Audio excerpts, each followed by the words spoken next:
বিশাল জাম বেজে আছে তেলের পাম্পের জন্য, তেল দিচ্ছে না কোথাও কোনো পাম্পে।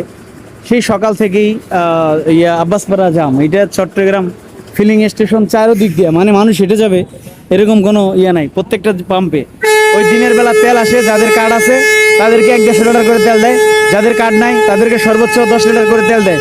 এভাবে যদি চলতে থাকে তাহলে দেশের ড্রাইভাররা মানে কি পরিস্থিতি হবে দেখেন। এই যে জাম, এই যে 3-4 লাইনে গাড়ি খাড়া দিচ্ছে, একটা গাড়ি পাম্পে ঢুকবে, এই গাড়িগুলি সব পাম্পে দাঁড়িয়ে আছে, এই যে গাড়িগুলি সব সারিবদ্ধভাবে সকাল থেকে জাম। এরকম যদি জাম বেজে থাকে তাহলে কি পরিস্থিতি, ড্রাইভাররা কতক্ষণ একটা গাড়ি গজায় গজাইয়া পাম্পে যাইতে লাগে সর্বোচ্চ আপনার ধরেন 12-14 ঘন্টা। 12-14 ঘন্টায় তেল কয় লিটার তেল যায় পাম্পে গেলে? তেল দেয় 10 লিটার। একটা ড্রাইভারের সাথে কথা বলেন, ভাই আপনারা এরকম ভাবে দাঁড়িয়ে আছেন কেন? তেলের জন্য ভাই। তেলের জন্য কি তেল দিচ্ছে না, না নাই পাম্পে নাই, কোনটা? তেল দিচ্ছে না, তেল 10 লিটার তেলে 5 লিটার চুরি।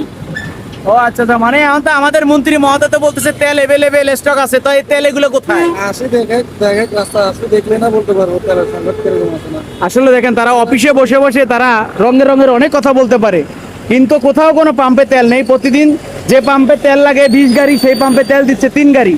এতগুলো গাড়ি 12-14 ঘন্টা জাম গজাইয়া, তারপরে তারা না ঘুমিয়ে ব্যাটারি চুরি, এটা চুরি, বিভিন্ন রকমের চুরি চারটা হয়। তো এইভাবে ড্রাইভারগুলো হয়রানি শিকার হচ্ছে। পাম্পে গেলে যাদের কার্ড আছে তারা পাচ্ছে 100 লিটার বা 150 লিটার, আর বাদ বাকিগুলি 10 লিটার 20 লিটার। তাই জাম গজাইতে তো প্রায় 30-50 লিটার তেল লাগে। তো এইটা মালিক মহোদয়কে কীভাবে হিসাব দিবে?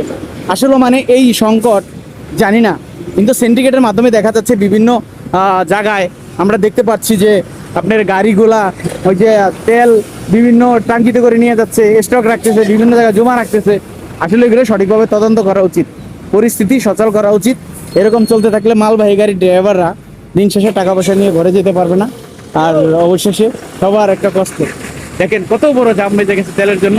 আশা করি আপনারা এইটা বিবেচনায় আনবেন, কারণ আপনারা যারা এমপি মন্ত্রী মহোদয় আছেন তারা একটু দেখবেন যে আসলে তেলগুলি কোথায় যায়, কোথায় যাচ্ছে, এই তেলগুলি কোথায় যাচ্ছে।